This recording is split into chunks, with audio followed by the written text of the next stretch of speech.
Hey everyone, I'm Maria, and thank you for tuning into my channel. This is Chasing Nurse Riri. So, I have a lot, but well, not really a lot, but just some basic things I want to talk about. So, this is my second week of PEDS. Yay! So excited. Yeah, 2 long weeks.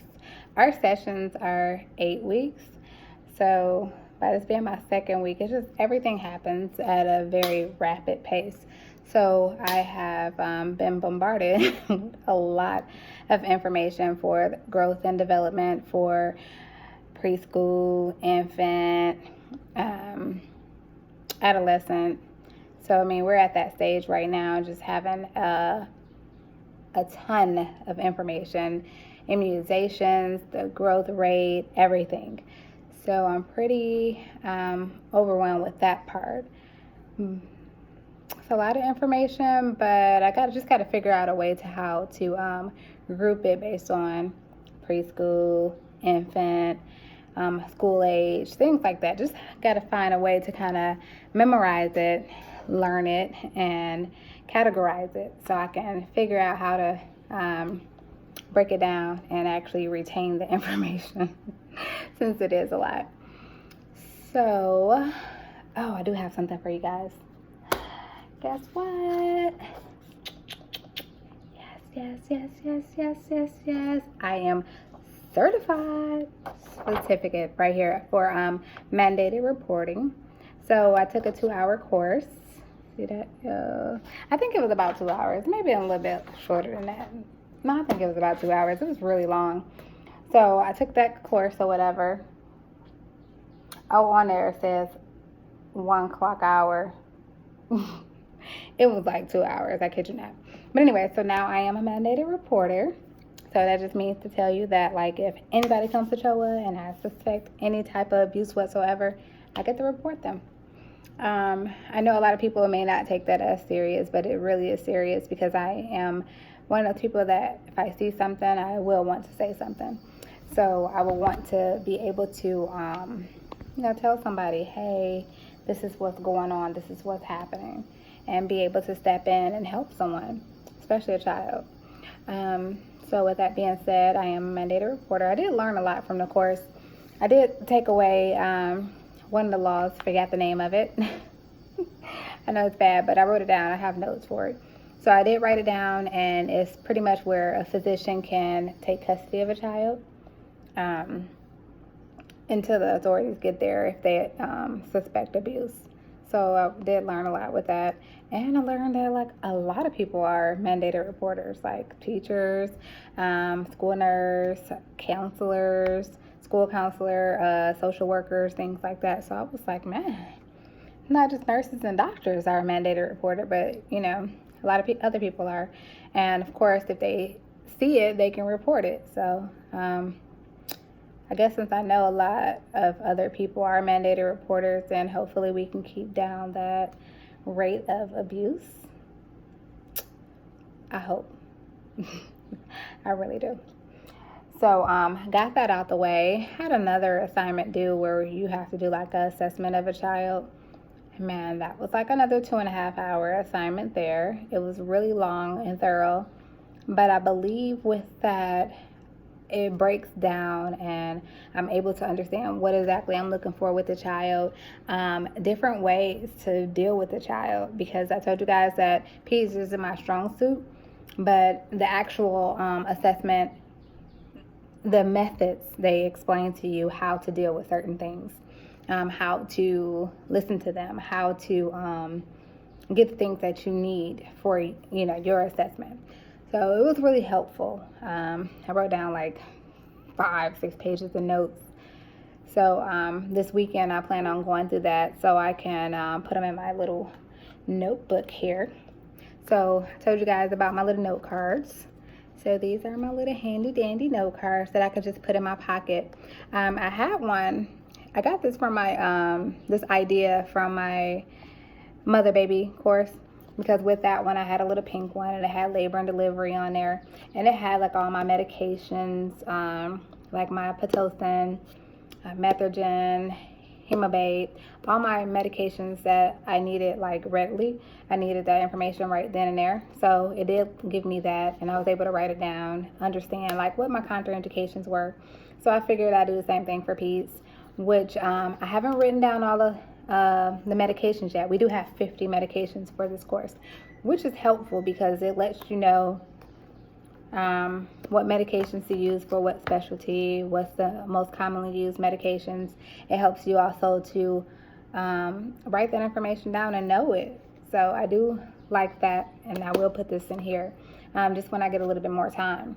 Just haven't had time because I've been working and trying to go to class and all that good stuff too. But I did write down some stuff already. This is just really convenient because it's just like, you know, a little notebook. You got these little note cards in there, like cue cards. So this just talks about, you know, atraumatic care. She emphasized that a lot in the class. Just dealing with things or handling children in a non-invasive manner. That's always the first approach that you want to do. So dealing with that. Also have like distraction methods. You know, I'm like the queen of distraction. I try to make sure, like, especially when I'm drawing blood.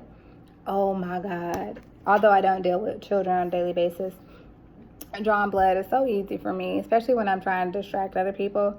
I just start talking about all kind of stuff. Like, man, whew, I need to go get my hair done. You know, how do you like my hair like this? Do you like a ponytail? Do you like weave, like quick weaves, stuff like that? And it's really funny because it's like an icebreaker because they're sitting there all nervous and stuff about getting their blood drawn, and you're talking about yourself, and it's just kind of funny sometimes. I may talk about, you know, hey, do you have to go back to work, or, you know, where you work at, what you do. After that, I pretty much tell them, hey, sorry to be getting all in your business. But I'm just trying to distract you, so it kind of helps it out a little bit. Also gives you some good information about where people work at. I always try to make sure I can utilize certain things, not use, but utilize it, because you never know who you may need at any given time. So have a lot of lawyers and people that work in, you know, the banking area, hospitality. So you never know who it is that you may run across and may need. So I definitely try to keep all friendships going on a professional level. Also, I wrote my conversions out here. So that's just something quick, handy to have. Like, of course, we all know 1 kilogram is 2.2 pounds. So just minor things like that that I could just use, like, real handy. Sometimes I don't know why, but my brain goes dead. It goes blank. I forget so much stuff. And especially when it comes to converting, I'm like, what? Oh my God, what do I have to do next? Especially my dosage calculations. I just have my Med-Cal dosage calculation for this course, which you have to get a 95 or better. So I got 100. It's just a matter of sometimes you never know, because once you hit that submit button, you don't know if it's going to be a 95, 100, 90. I know last time I didn't do so well and I had to take it again. So I didn't want that to happen this time. I also talked about like pain management in peds, which is a little different than adults, because I try to go to like the first thing I can get strong for an adult to kind of knock it out, of course with the doctor order. But for this one, it just talks about how you can do the first method first for like mild pain. That'd be your NSAIDs and acetaminophen, Tylenol, things like that. And then your second one is the opioids. So it goes to that. Because if a patient come in with like a sickle cell crisis or something severe, like a fractured, I don't know, leg or arm or something like that, they don't want a Tylenol. They do not want a Tylenol. Please don't give it to them. They're going to be really pissed. It also talks about, you know, fever management. Now, of course, people love to come in and say, hey, you know, my child's had a fever for 2 days straight. I'm like, okay, so what have you been doing? And you just kind of explain to them the alternations that they can do between Tylenol and ibuprofen to kind of help bring down that fever a lot quicker. And also, a lot of parents don't know what an actual fever is classified as. Some people will say, oh, I had a temp of, she had a temp of 99.9 all night, or 99.8 or something like that. So it's not really classified an actual fever until it's 100.4. So that's just helpful information right there. That I just kind of write down different things on here. And it helps me a lot to write down my developmental classifications and changes. So it lets me know like what age group I would have. This one right here is 0 to 12 months. So it talks about that, and then what their heart rate would be. Yeah, I guess for this one it's 80 to 180. So a lot of times I just minus the, have the one not in the front and just do 80 and 180 because it's, like similar. So with that being said, it's kind of I just put it that way.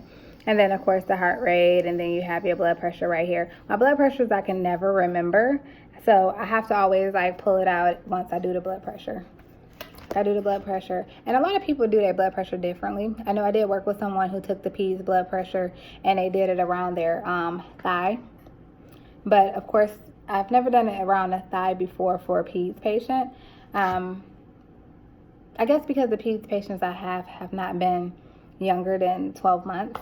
So, but for 12 months, she did teach us how we have to do the blood pressure around the actual calf area and not the thigh. So I know for adult patients that are obese, we do it over the thigh. So it talks about like a lot about the growth development for infants and also preschoolers. It also talks a lot about, the Erickson theory, Piaget theory. So I wrote all those things down. I definitely had to write these things down because I was not going to remember it. So I've been going back and forth with it, trying to remember what happens at what age. And people that have kids, it's a lot different because, of course, our kids did things at different ages, especially mine. So when I look at this, I kind of look back and I say, oh, I wonder if my child was doing this at this long. I mean, it's been so long. My oldest is 20 and my youngest is now 18. So it's really difficult for me to go back and say, hey, when did they, start doing this, or when did this happen? If it's not major, like when they first took in their first table food, or walking, or actually started crawling, things like that I remember. But when it comes to like minor things, like when they started building blocks, I can't remember that stuff, But I just look on here, that kind of tells you different things that it'll do. 6 months for whole bottle. Now, we have to kind of pull away from what our kids did or our nieces and nephews did versus what the book says and the ATI says. So 6 months on here is for holding a bottle. I think my kids held their bottle probably like, a month? 2 months, something like that. Because sometimes, you got to kind of like run and go check the mail or something like that. And you leave them propped up right there in the little car seat and prop the little bottle up, run, go check the mail right quick or something like that. At least I did that, My kids turned out fine. Nothing happened to them. But the book says 6 months, so we roll with 6 months. So I just try to find like different ways to figure this part out of how I can remember certain things. I know for 7 months it's easier because they're both T. So it's 7 months is tripod sit, and also 7 months for fine motor skills is transfer objects from hand to hand. So I think of that and I say, all right, 7 months, which 7 looks like almost like a T. I'm just trying to put things together. So it's tripod, so that's T and T. So it's going to be tripod transfer. So tripod sit, transfer objects hand to hand. So that's the way that I can remember that. Some of the rest of them I got to keep going through and try to figure out how I'm going to relate it. The 6 months I will be able to remember that because the first 6 months is roll back to front. Yeah, so 5 months is roll front to back. 6 is back to front and hold the bottle. So it's kind of thinking about, okay, baby roll over, so they roll from back to front and they get their bottle, hold it. So that's how I kind of thought about that. So just some small things I got to kind of like figure out and put things together to kind of relate them and figure out what goes where. The language is what I'm going to have the most difficulty with, because it's like, 3 months cooing with short vowel sounds or something like that. I'm like, what? Oh, single vowel sounds. I'm like, oh, okay. What is that? Or cooing with vowel and consonant sound. I'm like, okay. Don't know. But I got to just go through and figure that out. For the most part, yeah, I am not going to probably retain all that. So a lot of that will be based on straight memory. But I definitely want to focus on like some of the signs of pain in infants, because that is something that's really important. I want to make sure that I commit that to memory. Because, sometimes, of course, well, not sometimes, but of course the infant can't tell you that they're in pain. But if you see certain things like them crying, kicking, grimacing, of course, eyes tightly closed, things like that, I want to kind of look and focus on and know when an infant is actually in pain. And also another thing I want to focus on would be the SIDS prevention. I want to focus on that too, because I want to know how to prevent SIDS in any possible way I can. Now, in class, I know I thought that was the number one cause of death in infants, but it's not. Sorry about that. My throat was like really dry. Yeah, see that, right? Nurse in progress. That's supposed to say please, but with the washing continuously is going away. Oh, all right. But anyways, it just talks about how to make sure they stay on their back to sleep. You want to make sure they're on a firm mattress, no pillows, no different things in the bassinet or the crib or things like that. And I know a lot of people think like, oh my God, that's kind of common sense. But on my mother baby rotation, I was in a hospital. We were at Piedmont. And after we took the baby to the room, we came back to check on him because, it was a little boy, a baby boy. I went back to check on him because we had to do a circumcision check. So we went to do the check. The mom is older. Mom is also a nurse. So when I tell you some of these things we don't really think about, although we may be aware, sometimes we just really don't think. So sometimes it's really good when we reiterate to the patients, this is what you need to do. It's not that we think anyone is dumb or, lack the knowledge. Sometimes they do. Sometimes there is a knowledge deficit, but sometimes we don't think. We just had this baby. It's just we're out of it sometimes. So anyways, we get back in there and she had the receiving blankets in there, like the ones that's rolled up. She had those in there. The pacifier was in there. And then she had a blanket in there. She had a lot of, and I think it was a stuffed animal in there as well. So we had to explain to her. Of course, I was working alongside the actual nurse that works there. So she was like, yeah, Maria, that's going to be an issue. You have to explain to the patient why and things like that. So we were just saying, yeah, you want to prevent SIDS. So she did allow me to explain that to the patient, explaining why we wanted that stuff out of the bassinet. So that was really helpful too. So I wasn't trying to talk to her like she wasn't a nurse and she didn't understand. It's just sometimes we just don't think about it and we just have to be reminded sometimes. Also, this right here, these immunizations.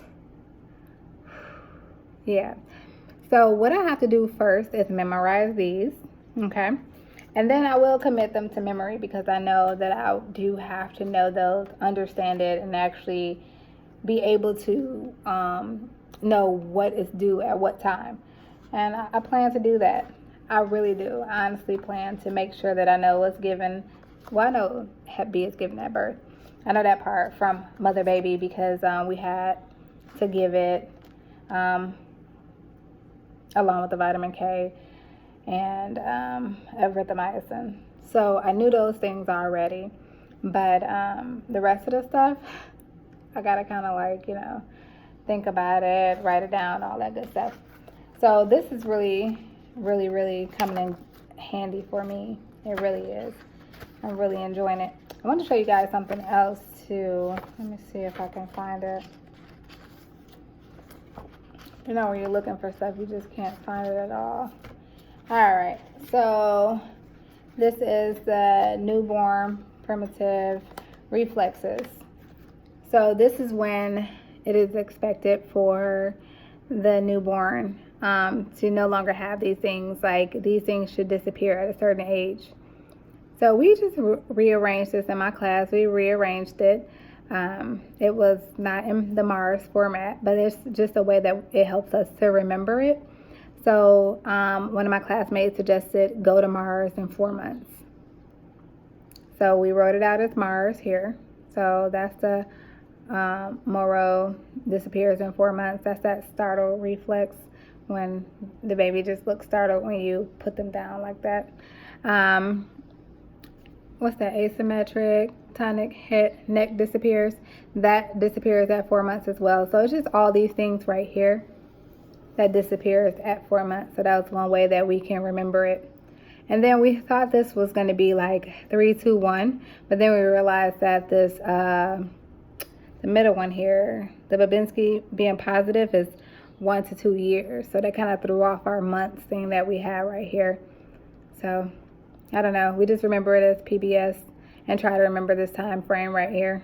But go to Mars in 4 months actually worked. So I wrote it down and committed it to memory. And then now I know it. So now when she asks those things, I know that. All right, so that is that that we went over. We have a lot of other stuff to go over. I don't know if I told you guys, but our sessions are 8 weeks. So it's a lot of stuff to go over in an 8-week time period. A lot of information. I mean, like I told you, we have school age, we have adolescent, we have infants, and then I did not know. I mean, I knew, but I was like, it kind of like double made me feel like, wow, today. Didn't know adolescents were age 12 to 20. It's like, hold on, so I have 2 adolescents? Because my son is 20 and my daughter is 18. I'm just like, they grown, whatever.